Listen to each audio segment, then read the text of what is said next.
नमस्कार। आज हम बनाएंगे चटनी सैंडविच ढोकला। इसे हम दाल चावल से बनाएंगे। इसका खास चटपटा स्वाद, इसकी सॉफ्टनेस और ख़ास स्पंज आपके पूरे परिवार को बहुत पसंद आएगा। तो शुरू करते हैं। ये 1 कप चावल लिए हैं। छोटे वाले वाइट चावल हैं जो हम खिचड़ी में यूज़ करते हैं। इन्हें हम इसी तरह से 3 बार पानी से वॉश कर लेंगे। अब इनमें थोड़ा सा पानी डाल देते हैं, बस चावल डूब जाए और इन्हें ढक कर रख देते हैं। ये उड़द की दाल आधा कप से 2 टेबल स्पून कम है। 2 टेबल स्पून मूंग की दाल, यानी पूरी आधा कप दाल ले ली है हमने। अब दाल को वॉश करेंगे। आप चाहे तो सिर्फ उड़द की दाल ले सकते हैं या आप चाहें तो दोनों को बराबर बराबर ले सकते हैं। ये दोनों तरह की दाल लेने से ढोकला का स्वाद बहुत अच्छा आता है। इन्हें भी 3 बार धो लिया। इसमें डालते हैं पानी। थोड़ा सा ज़्यादा पानी डालेंगे क्योंकि दाल पानी ज़्यादा सोख कर लेती है।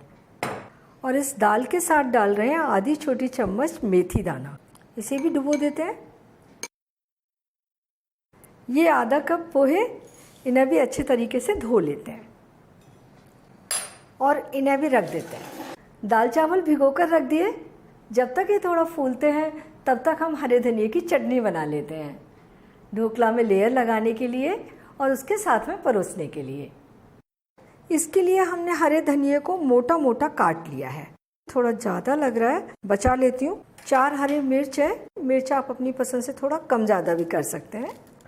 और ये आधा इंच अदरक का टुकड़ा, इसको भी मोटा मोटा काट के डाल देंगे। और ये एक छोटी सी कच्ची अमिया काट कर ले ली है, लगभग 60-70 ग्राम की होगी। आधा छोटी चम्मच काला नमक, आधा छोटी चम्मच से थोड़ा सा कम सादा नमक या स्वाद के अनुसार ले लेंगे। आधा छोटी चम्मच जीरा, थोड़ा सा पानी डालेंगे, 2-3 टेबल स्पून। अब इन्हें पीस लेते हैं। इन्हें पीस लिया। ये बचा हुआ धनिया भी डाल देते हैं और इन्हें एकदम बारीक पीस लेंगे। जार में थोड़ा सा पानी डाल लेंगे। ये चटनी पीस के तैयार हो गई और 20 मिनट में ये चावल भी थोड़े से नरम हो गए हैं। जैसे अगर हम इन्हें देखें तो ये देखिए बिल्कुल टूटने लगे हैं। इसी तरीके से दाल भी नरम हो गई है, पूरा कटने लगी ना।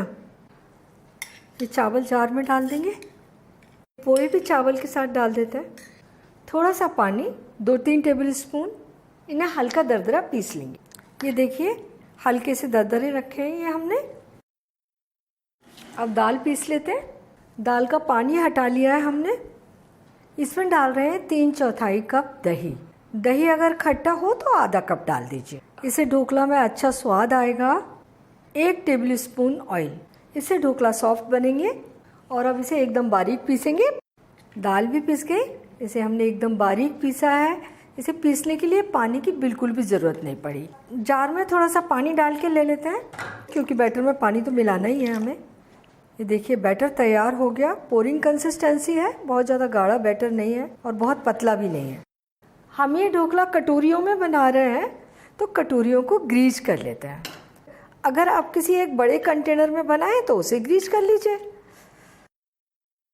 ये ग्रीस हो गई। बैटर में नमक डाल देते हैं। 1 छोटी चम्मच नमक है ये, या स्वादानुसार ले लीजिए।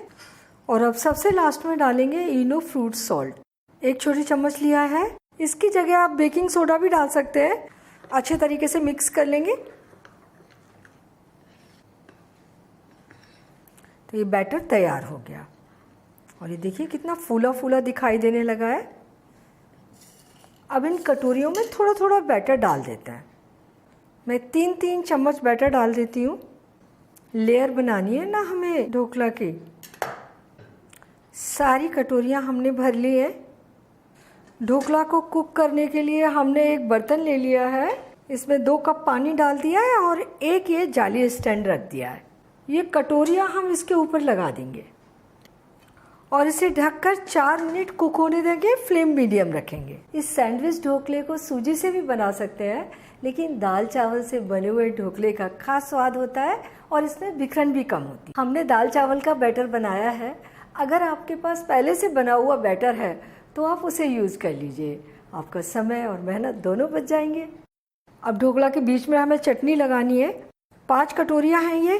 5 छोटी चम्मच चटनी निकाल लेते हैं और ये बची हुई चटनी ढोकला के साथ में सर्व करेंगे। और इसमें 5 चम्मच ये बैटर मिला लेंगे, मिक्स कर लेते हैं। ये चटनी वाला बैटर तैयार हो गया। ये देखिए 4 मिनट में काफ़ी कुक हो गए हैं।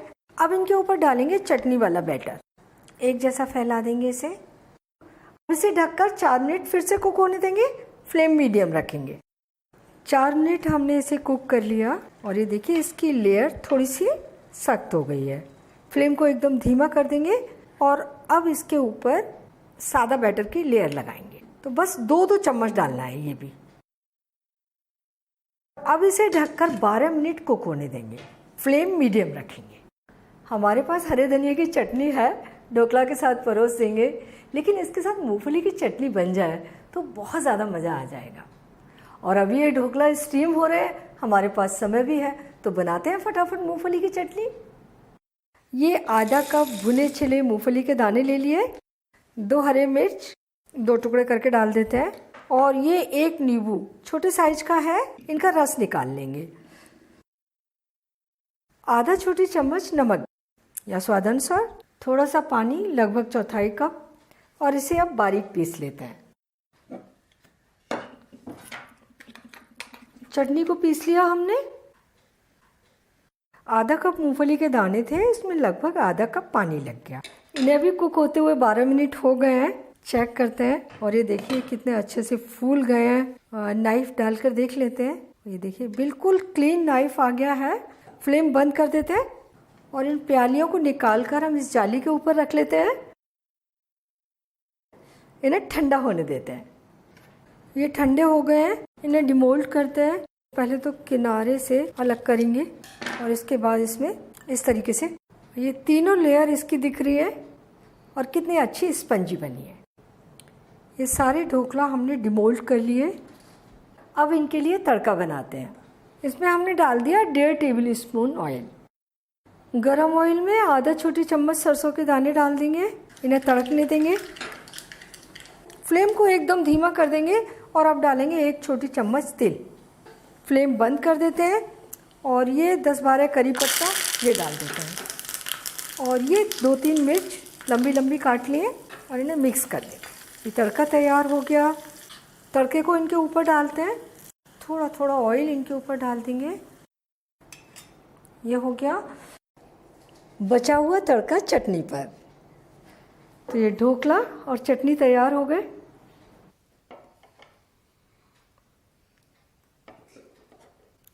इसे काट कर देखते हैं। देखिए इसका टेक्सचर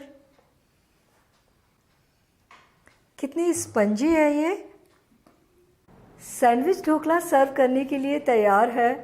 बहुत ही टेस्टी बना है। आप इसे फटाफट सर्व कर दीजिए, आपको बनाने में कोई दिक्कत नहीं आएगी। बस थोड़ा सा ध्यान रख लीजिए, जब आप दाल चावल को पीसकर बैटर बना रहे हैं उसकी कंसिस्टेंसी ऐसी होनी चाहिए, न ज़्यादा गाढ़ा न बहुत ज़्यादा पतला। आप बहुत अच्छा सैंडविच ढोकला बनाकर तैयार करेंगे। तो आप इसे बनाइए, खाइए और अपने अनुभव मेरे साथ शेयर कीजिए और मुझे बताइए कि मुझे आपके लिए और क्या बनाना है।